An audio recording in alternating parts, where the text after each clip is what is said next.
ತಾಲೂಕಿನ ಬೈರನಾಯಕನಹಳ್ಳಿ ಗ್ರಾಮದಲ್ಲಿ ಕುಡಿದ ಅಮಲಿನಲ್ಲಿ ಕಾರನ್ನ ವೇಗವಾಗಿ ಚಲಾಯಿಸಿ ಜಾನುವಾರುಗಳಿಗೆ ಡಿಕ್ಕಿ ಹೊಡೆದ ಘಟನೆ ನಡೆದಿದೆ. ಕಾರು ಡಿಕ್ಕಿ ಹೊಡೆದ ರಭಸಕ್ಕೆ ಗೋವುಗಳ ಕಾಲು ಮುರಿದಿದ್ದು ಗೋವುಗಳು ಗಂಭೀರ ಗಾಯಗಳಾಗಿವೆ. ಕಾರು ಚಾಲಕ ಕಾರನ್ನ ಸ್ಥಳದಲ್ಲಿ ಬಿಟ್ಟು ಪರಾರಿಯಾಗಿದ್ದು ಸಾರ್ವಜನಿಕರು ಪೊಲೀಸ್ ಠಾಣೆಗೆ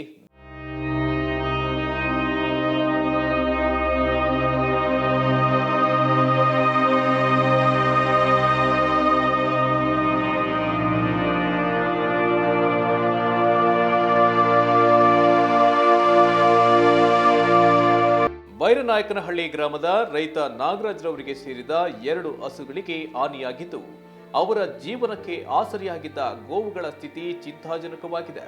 ಘಟನೆ ಕುರಿತು ತಿಪಟೂರು ಪೊಲೀಸ್ ಠಾಣೆಯಲ್ಲಿ ದೂರು ದಾಖಲಿಸಿದ್ದು ಪೊಲೀಸರು ತನಿಖೆಯನ್ನ ಮುಂದುವರಿಸಿದ್ದಾರೆ. ರೈತ ನಾಗರಾಜ್ರವರು ತಮಗೆ ನ್ಯಾಯ ದೊರಕಿಸಿಕೊಡಿ ಎಂದು ಪೊಲೀಸರ ಬಳಿ ಮನವಿ ಮಾಡಿದ್ದು ಪೊಲೀಸರು ಕಾರು ಚಾಲಕರಿಗಾಗಿ ಹುಡುಕಾಟ ನಡೆಸಿದ್ದಾರೆ. ಟಿವಿ12 ವಾಹಿನಿಯೊಂದಿಗೆ ಮಾತನಾಡಿರುವ ನಾಗರಾಜ್ ಕುಟುಂಬ ನ್ಯಾಯಕ್ಕಾಗಿ ಕಣ್ಣೀರಿಡುತ್ತಿದ್ದಾರೆ. ದಾಳಿಂಬೆ ಒಳಗಿಂದ ಮೇಯಿಸ್ಕೊಂಡು ಆ ಕರು ಬಿಟ್ಕೊಳಕ್ಕೆ ಅಂತೇಳಿ ಮನೆಗೆ ಹೊಡ್ಕೊಂಡು ಹೋಗ್ತದೆ ಸರ್, ಹಾಲು ಕರಿಯೋಕ್ಕೆ ಅಂತೇಳಿ. ಆ ಕಡೆಯಿಂದ ತಿಪ್ಟೂರು ಕಡೆಯಿಂದ ಕಾರ್ ಬಂದದ್ದು ಸ್ಪೀಡಲ್ಲಿ ಬಂದದೆ ಹಸುಗಳಿಗೆ 2 ಹೊಡೆದು ಹಸುಗಳು 10 ಮೀಟ್ರ್ ದೂರ ಕಾರ್ ಬಿದ್ದಿದ್ದಾವೆ ಸರ್. ಹಸುಗಳು ಅಷ್ಟು ಸ್ಪೀಡಲ್ಲಿ ಅವ್ನು ಫುಲ್ ಡ್ರಿಂಕ್ ಆಗಿದ್ದ ಸರ್ ಡ್ರೈವರ್.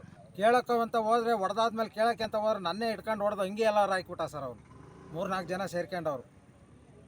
ಇಷ್ಟೆಲ್ಲ ಆಗಿ ಭಾರಿ ತಾಪತ್ರೆ ಮಾಡಿಬಿಟ್ಟ ಸರ್. ಡೈಲಿ 25 ವರ್ಷದಿಂದ ಹಸುಗಳು ಹೊಡ್ಕೊಂಡು ಓಡಾಡೋದು ನಾನು ಇಲ್ಲಿ.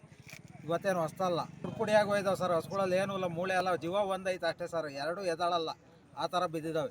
ಜೀವನಕ್ಕೆಂದು ಸಾಕಿದ್ದ ಹಸುಗಳ ಸ್ಥಿತಿ ಚಿಂತಾಜನಕವಾಗಿದ್ದು ಮುಂದೆ ಹೇಗೆ ಜೀವನವೆಂದು ಸಂಕಟ ಪಡುವ ಪರಿಸ್ಥಿತಿ ಎದುರಾಗಿದೆ.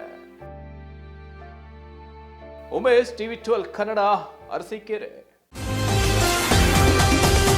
ಟಿವಿ12 ಕನ್ನಡ, ಇದು ಕನ್ನಡಿಗರ ಧ್ವನಿ.